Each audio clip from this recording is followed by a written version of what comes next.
The best all-in-one currently available is Dell's XPS 127. Big, beautiful, powerful and packing a high-res display. The XPS 127 has twice received 4.5 stars from us and earned an editor's choice in its. Few computers come closer to perfection.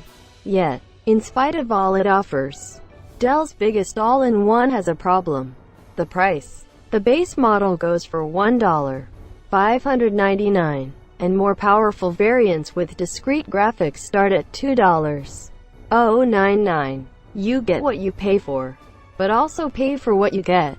Walking this tightrope between affordability and quality is difficult, and like so many others, the Inspiron 23 trips and tumbles off. Now Dell is trying to take the XPS experience down market with its new Inspiron 23. Though its name is similar to the older Inspiron 23 One, this new model is completely redesigned, boasting both new hardware and an entirely new chassis. Pricing starts at a more affordable $999, which buys a Core i3 4000M processor, 6 GB of RAM and 1 TB of storage. Our review unit, the top-shelf variant, boasts a Core i7 4700MQ and Radeon HD 8690M graphics. Upgrades that bump the price to $1,399. That's not exactly budget-friendly, but it's a good $200 less than the entry-level XPS 27. And those without a need for discrete graphics should not feel ashamed for buying the $999 version. The question, however, is whether lowering the price has also lowered quality. The Inspiron brand has always felt a bit odd.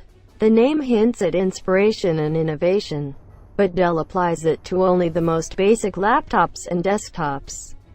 The new Inspiron 23 is, for once, an exception to this rule. Clad in thick plastic and supported by a beefy metallic stand, this all-in-one feels very much like the XPS 27's little brother. Indeed, it in some ways feels even sturdier, as the more compact frame allows for a tighter, more secure feel. This impression carries over to build quality. Panel gaps are almost non-existent when the system is viewed from the front, and while they're more easily located from the rear, consumers will rarely see the system from that angle. Unfortunately, the attractive design doesn't allow for much ergonomic adjustment. Height and tilt are the only options, and height adjustment is very limited. Unlike the XPS 27, which follows traditional all-in-one construction by placing the hardware behind the display, the Inspiron 23 inches